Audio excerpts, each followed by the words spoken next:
How are we doing today, my fellow vertebrates, my fellow meat bags? I hope you're doing well. If you're new here, welcome. Nice to meet you. Let me shake your hand. Oh yeah, you got a firm one, son. And if you're returning, thank you for being here. Let me also shake your hand. That was also great. Good job. I'm so proud of you. Now, what we're going to get into today is going to be a little bit different. I made a video covering Bar Rescue, and I made one covering Undercover Boss, and then I made another one covering Cutthroat Kitchen. And those are shows that I like. Those are shows that I really enjoyed, and I thought I would have a good time going over it. But those are all silly shows.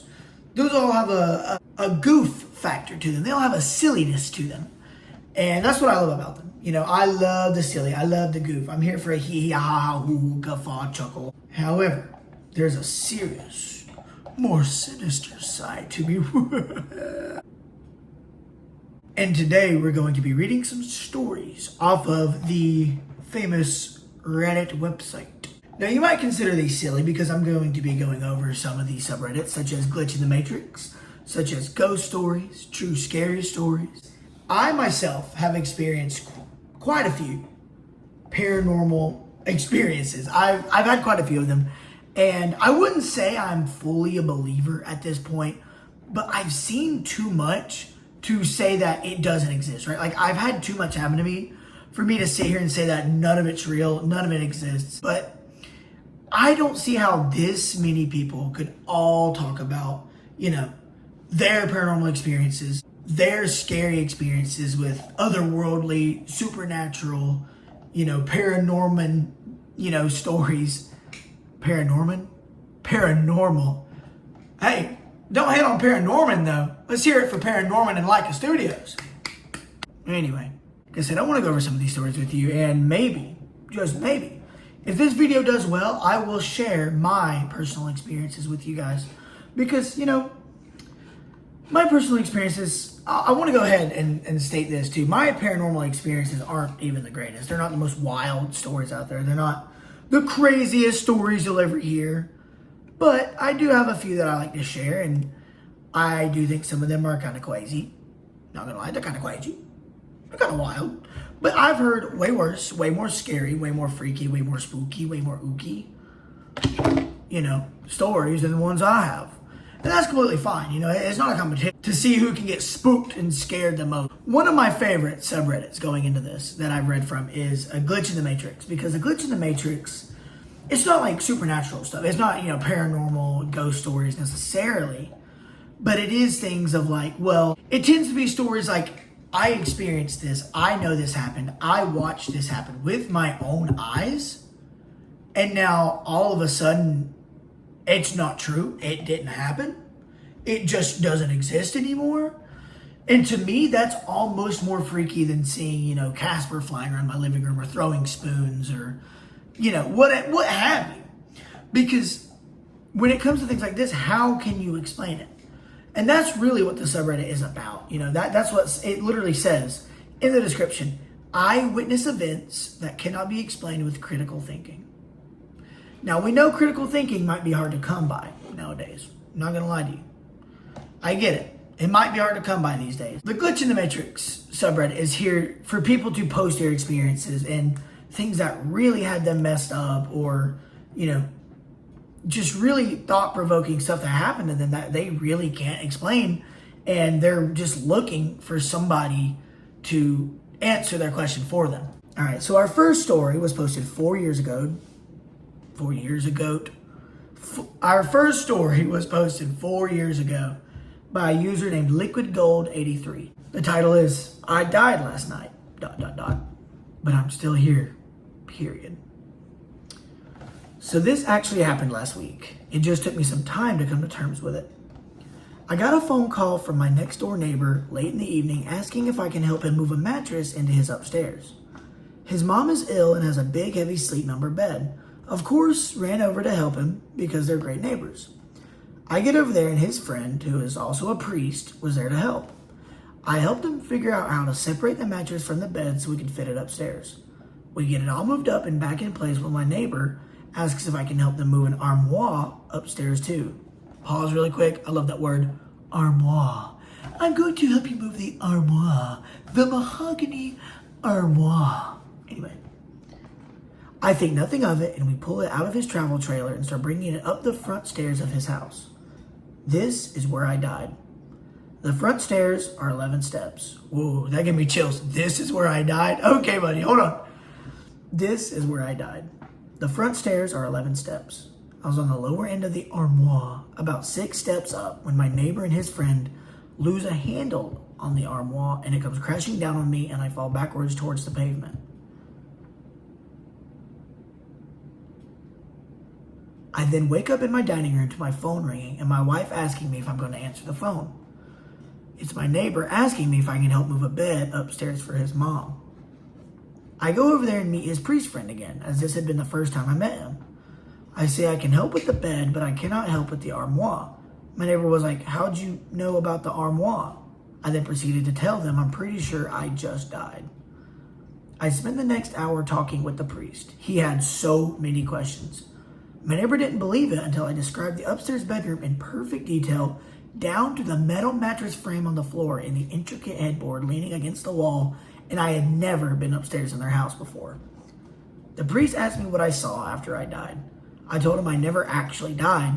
Before it happened, I woke up at my dining room table. That one's crazy. So here's my thing about that.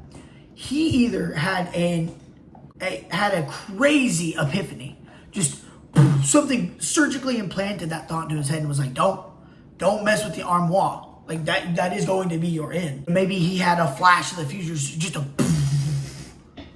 into the future, and saw what was going to happen. I don't know. But that's kind of crazy. And the fact that he was able to perfectly describe like the headboard, the frame on the ground, that is insane. That's a kind of crazy story. And then through the comments, there's people being like, oh, this happened to me when I was about 18. Like, I'm pretty sure I died. That's the top comment.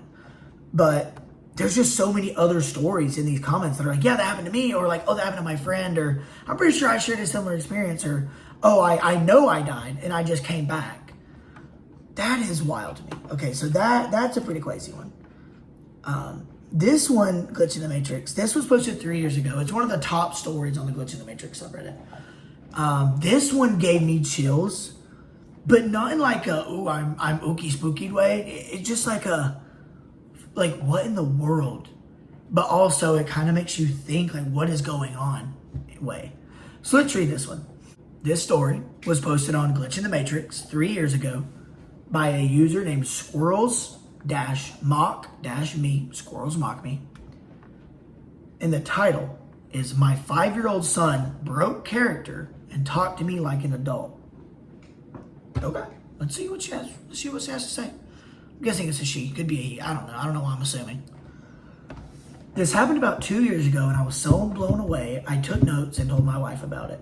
So I still have the notes on my phone. My 5-year-old son was pretty typical for his age. Always goofing around, never serious, always working some angle to negotiate treats or buying whatever thing was at the top of his list this week. Kids have a selfish worldview, and that's because they haven't matured yet. So when my son asked me to go for a walk, just the two of us, I immediately laughed and thought, okay, what's he gonna ask for? Also, I understand that. Like, obviously the kid's like, yeah, let's go for a walk, Dad. It's like, buddy, what do you want? What do you want from me? Am I just a wallet to you? But honestly, I'm just ready for this. Like, you are not prepared. This gave me chills. It might not you. You might be like, oh, whatever, this is fake. But we'll see. We'll see. We start walking, and I ask, what's on your mind, buddy? He said, nothing really. I just want to have some time to be with you and be peaceful and be out in nature. Wow, okay. This is progress, I thought. Then he said, I want you to know you're the best dad I've ever had. You really do help me and my sister a lot, and you're really very nice, even though we don't usually tell you. So I just wanted to say thank you for everything, and I want to be near you always. By this point, the only reason I wasn't completely crying my eyes out was that I thought it was some kind of joke or lead up to ask for something. This was totally out of character, especially at this age. I managed to croak out something like, I'm really glad to hear that, and I love you very much. Then we just enjoyed the rest of the walk. It really felt like for a moment I was speaking to a soul who had lived several lives. You're the best dad I've ever had, he puts in quotes, and wanted to speak directly to me instead of play the role of a child. I'm so glad it happened, and it's something I will never forget. Later, he went right back to being the same old goofy kid that I love. So this one gave me chills all over. I mean, I'm covered in goosebumps. Just him saying, it felt like I was speaking to a soul who had lived several times. There's other stories like this too, where people are like, oh, my kid just all of a sudden told me this, or suddenly started talking like this, or that sort of thing. That is insane to me, because it's like, let's just say, for shits and giggles, if this was somebody's soul who had lived several lives and is just being, I guess the best word would be reincarnated, brought back as this couple's kid, that is so crazy. That like that soul, like I said, I'm going all in here, like all of this, every single thing about this is real. Like souls, like reincarnation is real. Like this, like I'm talking about this from an angle that like all of this is true. So just imagine, right, if we knew it was real and your son just all of a sudden, the soul, not even the kid, like the soul decides, hey, I'm gonna pop out for a minute and show my life, like my life's worth of knowledge, and just talk to this dad and just be like, you are genuinely the best dad I've ever had, and I'm so glad that I got reincarnated and I am now your kid. And imagine knowing for a fact that that was a soul that had lived 7, 8, 9, 10 lives before being reincarnated as your kid, and then he just stops you on a walk one day and says, you're the best dad I've ever had. That would genuinely break me. That would be the end of me. I would honestly, I don't know how I'd feel. I mean, I think I would break down. I'd be sad. I'd be confused. I would feel, it would be a roller coaster of emotions for a while. Let's look at some of these comments. This one commenter says, you're my favorite mummy I've had, and I'd like you to be my mummy again next time. Were things my toddler said over and over to his mom. He was a fountain of past life stories and weird paranormal encounters at that age. I don't know. I don't want to say I don't believe these people, but just like looking at these comments, I just don't get why so many like people would lie about having an experience similar to this. So I'm going in with this, by the way. I want to go into this saying that I'm not going to go into this with a skepticism at all. I'm going into these stories and I'm taking them as gospel. I am like reading them as if every single aspect of this is true. Now it might be false. It might have been debunked. That's not what I'm here to do. I'm here to read the story for what it is and believe it fully, because to me, way more fun. This comment says, my son was about 3, almost 4, and we were looking at a memorial book of the World Trade Center / the 9/11 attacks. And out of nowhere, he starts sobbing and he says, our feet was so hot. It was making our feet so hot, and we jumped. We jumped to the sky. He cried until his body convulsed and then fell asleep. Slept for 12 hours. I've never asked him another thing about it, and he hasn't offered up any more information. He's 6 now. There's just no way a 3, almost 4-year-old could make that up. Even if he had seen, I feel like, even if a kid had seen this footage, he had seen this happen, like, I don't think he could have made that up. I really don't. I just don't think that would be possible. So that one was a crazy one. We have a couple more to go over. I won't keep you here too long, but I'm having a really good time. Now we're going to shift it more from Glitch in the Matrix, from less like human personal accounts. Now we're going to shift it more into the paranormal, supernatural stuff, baby. Let's go. So our first one is from Ghost Stories, r/Ghost Stories. Okay. This was posted 10 months ago by a user named medical-inevitable99. All right. Also, I like putting the dashes in their name. All right. It makes you really, so if you want to look up their name, you got to have all the dashes, right? You got to know what you're doing. So medical-inevitable99 posted this story and said, about 10 years ago, I had a dream that still gives me the chills every single time I think about it. Oh my goodness, I let a little toot. Oh, there's another one. Good Lord. Important backstory information. A friend of mine passed away when he was 19 from a sudden illness. His name was Kevin. A few years after he passed, my boyfriend and I moved in with a friend who is Kevin's best friend. We shared a 1-bedroom apartment and had both our beds in the same room. Rent is expensive in your early 20s, okay? Lol. They put that in there. That's true. That's true. I can't lie about that one. One night, I was asleep and dreaming. I can't remember the beginning of it, but my dreams suddenly changed. It got really bright, and I was walking up a set of stairs leading to an apartment door. I opened the door and there was Kevin sitting on a couch in the living room of this brightly lit apartment. I said hi to him and sat down on the other couch facing him. He said hi back, smiling. I started asking him how he was and that we all miss him. He said he was great and that he missed us too, that he's keeping an eye on us from where he is. Anytime I asked him about where he was, he would say he can't talk about it or he'd have to leave. I said we don't have to talk about it. He said we shouldn't be sad about his sudden passing and to live our lives and be happy. Love one another, things like that. After a couple of minutes, I suddenly woke up. It's the middle of the night. I looked around the room. My boyfriend was snoring away and my roommate was asleep in his bed. I tried to go back to sleep, but couldn't shake the feeling that Kevin was somehow still in the room, as if something was watching me. The dream just felt way too real. While looking around the room, I said, "Kevin?" out loud, almost in a whisper. My roommate's head lifted off his pillow suddenly, and he turned around to face me. He said, "Did you just say Kevin?" I responded with something like, "Oh, yeah, I'm sorry. I just had a strange dream about him." He froze and said, "I just had a dream about him too." I asked him what happened in his dream. We had the same dream at the exact same time. Ooh, okay. They were talking to Kevin that night. Like they literally talked to Kevin. They were in Kevin's apartment. Look, Kevin's got a penthouse in heaven from the sound of it. Like brightly lit apartment, dude. Come on. Like he walked the Golden Street. Brother's got an apartment in heaven, and they just went up and visited him. Both of them at the same time, mind you. I think that's pretty cool. Kevin's one lucky guy for people to be able to visit him in heaven. Kind of a beautiful story, I'm not gonna lie. Like, if they both had that same dream, it can't be a coinkydink. Ain't no coinkydinks around here. Ain't none of that stuff. None of it. I just don't believe in it. I don't believe in a coincidence. All right, everything happens for a reason. It was fate for them to have that same dream at the exact same time on the same night. It just had to be. That's all I'm saying. All I'm saying. And our last story is not Glitch in the Matrix. It's not ghost stories. It's from r/creepy encounters, which is the sub for creepy human-to-human encounters, where you weren't actually in any immediate life-threatening danger, but that sufficiently creeped you out enough to share. So this one is human. This one is, like it said, creepy human-to-human encounters. And to me, a lot of times, human-to-human can be way more scary than any ghost, ghoul, goblin, skeleton trying to to me from behind. So this one on Creepy Encounters was actually posted 5 days ago from a user named Crazy Confusion 3817. The title says, "Was a child used to try to frame my mom?" I don't know. Sounds pretty sinister if you ask me.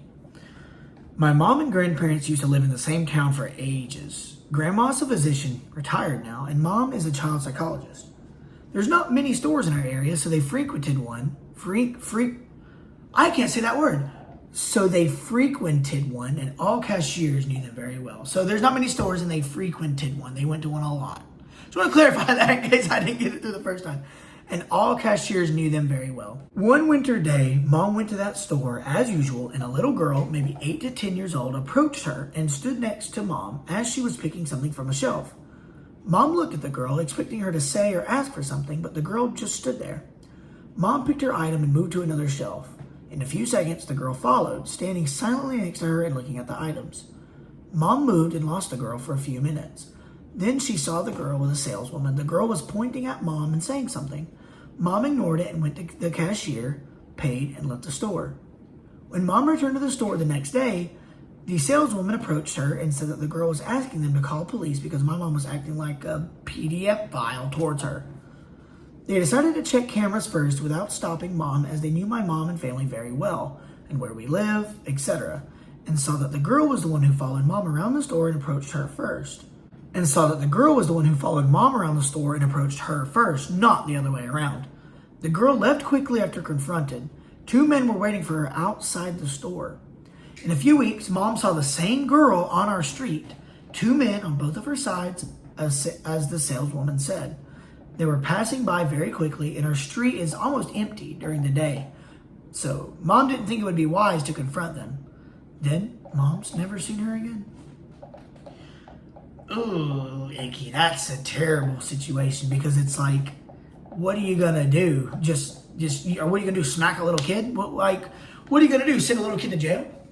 You know, and it's like if the little kid was being used in that way by adults, I mean that's so many levels of messed up. A lot of times I feel like we should be less worried about ghosts, goblins, ghouls, all of that, and be more worried about humans.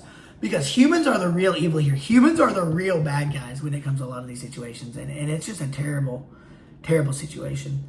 And a lot of these comments are like, obviously looking for money, trying to scam you, trying to get money out of you, trying to blackmail you.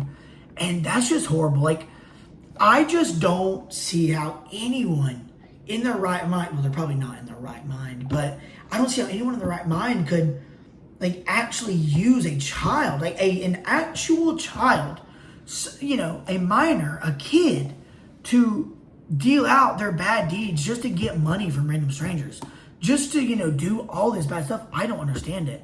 And that's why, like I said, like if there's a ghost in my house, if there's a spirit walking around my house, I mean, it might be evil, but the chances of it just being like a residual spirit or just energy in my house, that doesn't scare me compared to some guy using a child to try and blackmail me, get money out of me, or even lure me into another area of the store or the parking lot or away from my car or anything like that, just to, you know, get something from me or do something to me. That is so much more scary than any ghost, ghoul, goblin that there could be. That's why I really like Glitch in the Matrix, because I hope they're all true and they're all real.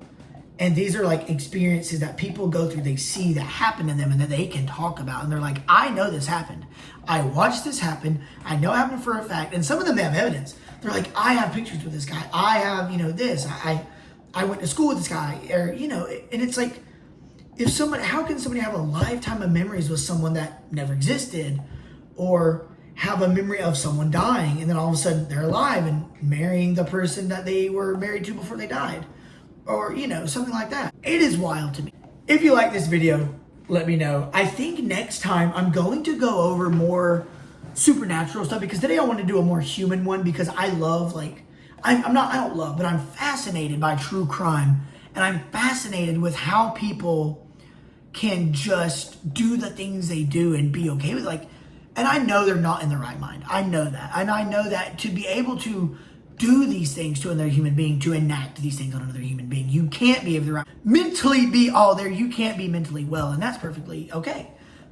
Because most of the time, these people get justice. Most of the time, you know, they find out, you know, who these people are, what they did, and, you know, we find a solution for them. We find justice for the families. You know, things happen. But it's just wild to me. But I think next video, what I'm going to do is I'm going to go more over like ghost stories, the true scary stories, the paranormal encounters, skinwalkers, cryptids. I want to do more of the supernatural type of, you know, stuff, because that's what I really enjoy. I love hearing the paranormal because, like I said, I'm not a skeptic, but I'm not a full believer either. I need more evidence myself to be able to fully say, I believe in the afterlife. I believe in spirits. I believe in these ghosts. You know, like, I believe in all of it. And so going over these stories, I think it'll help. So I think that video is going to be a lot of fun. So let me know if you want me to make that video. And pretty soon I want to put out a video talking about my personal paranormal experiences and all the ones I have. And then if that video does good, if that video blows up, I will do some paranormal investigations myself with my spirit box, with an EMF reader, in the spots where I saw some of the things that I've seen and some of the places I've experienced these things. I'll go out and do it. Just let me know. All right? Just let me know. Well, thank you guys for watching. I know this was my longest video yet, but boy, was this fun. Oh, I really enjoyed this. Thank you guys for sticking around. If you're still here, I love you. And I will see you guys in the next video. Make sure to like, comment, subscribe. I gotta say it. But every comment, every like, every subscribe, I appreciate so much. It's getting me to where I want to be. And it's really, every single subscriber I've gotten has just pushed me towards my dream of being on camera and doing something that I love. So I thank you, every single one of you that has supported me to this point, so much. So I thank you again. I will see you guys in the next video. Peace.